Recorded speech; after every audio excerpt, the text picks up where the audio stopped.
Okey, baik. Assalamualaikum warahmatullahi wabarakatuh dan salam sejahtera. Kita kembali ke video ketiga.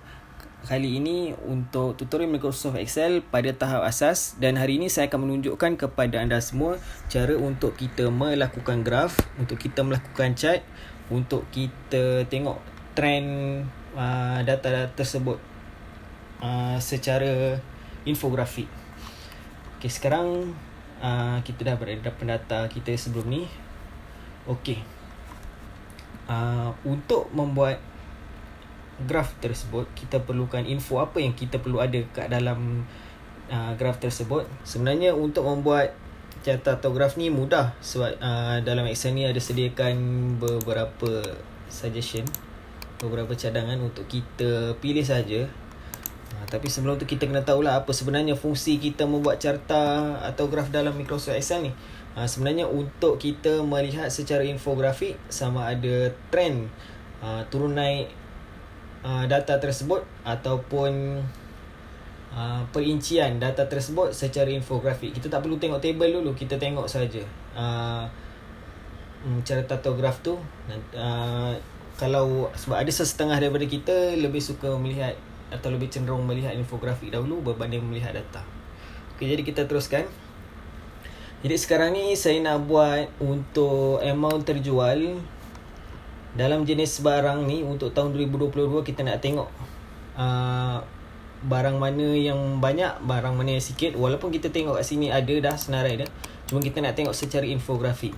Okey, kita nak tengok dari segi jenis barang yang mana kuantiti dia paling banyak terjual pada tahun 2022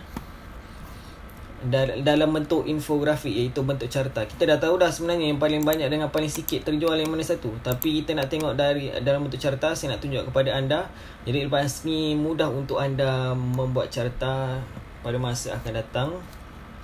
Kita pilih barang tersebut dekat jenis barang, sebab kita nak tengok data yang ini. Kita tak nak tengok je nama mana yang paling banyak terjual.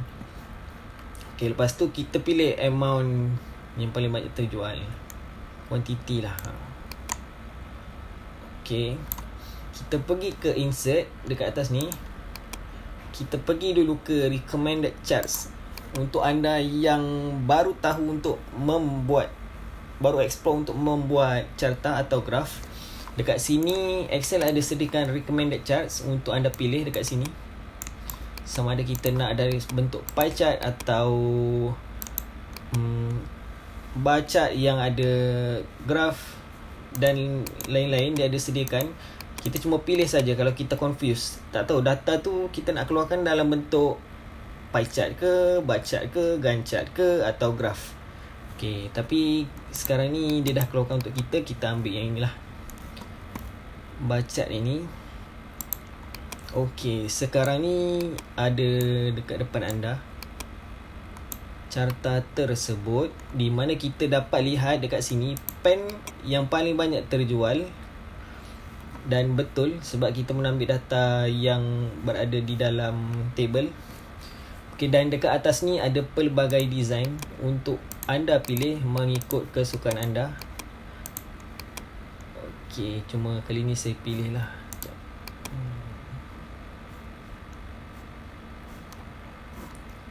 Saya pilih yang asas saja untuk anda tengok. Okey, sekejap.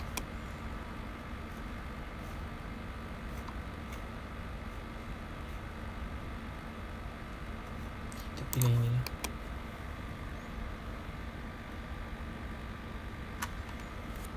Okey, lepas tu dekat sini kita ada chart elements. Kita boleh tambah exist title dekat sini. Okey, dekat sini ada tajuk, kita boleh isi. Kita nak letak sebagai kuantiti.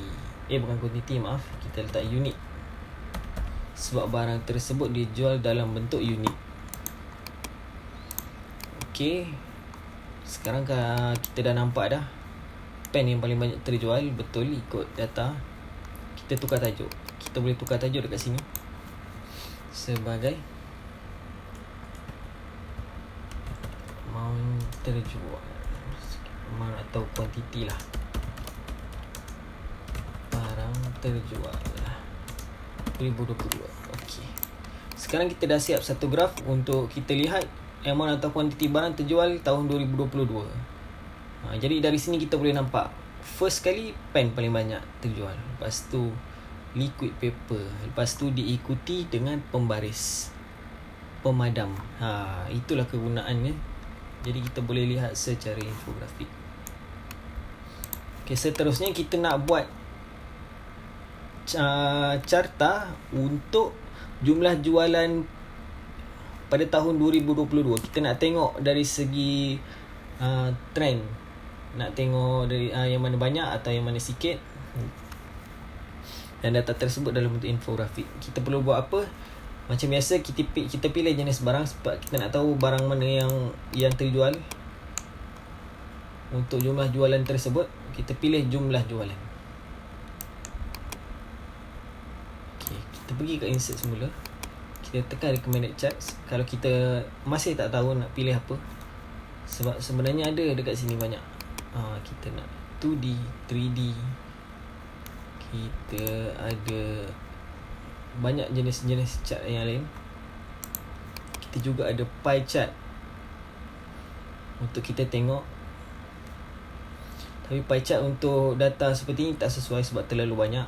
Pie chart ni biasa digunakan untuk kita tengok persen bagi setiap data. Sebab data kita banyak, kita akan gunakan carta yang awal tadi. Okey. Sama juga macam tadi, kita cuma tukar design saja. Kita nak tukar design.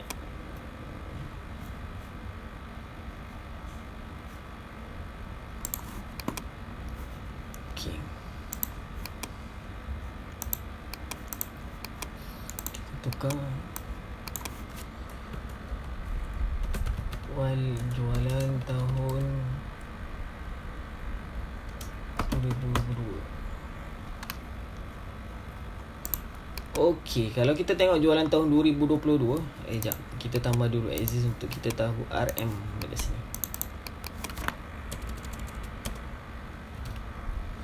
Okey, sekarang kita dah nampak. Pada tahun 2022, kita boleh nampak jualan kalkulator ni sebanyak RM1,739 yang paling terbanyak. Dia keluar kat sini.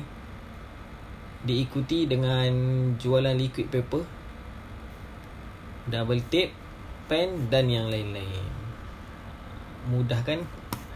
Jadi itu saja untuk hari ini, untuk video kali ini. Dan kita akan kembali kepada dalam video seterusnya untuk saya sambung lagi sedikit asas Microsoft Excel. Saya harap apa yang saya sediakan ni membantu untuk anda semua dalam mengaplikasikan ke dalam kehidupan seharian ketika waktu pekerjaan ataupun yang lain-lain. Kita akan kembali pada video akan datang untuk sambungan Microsoft Excel ni. Perkongsian ni pada tahap asas, masih tahap asas. Kita akan sambung pada video akan datang. Sekian, terima kasih.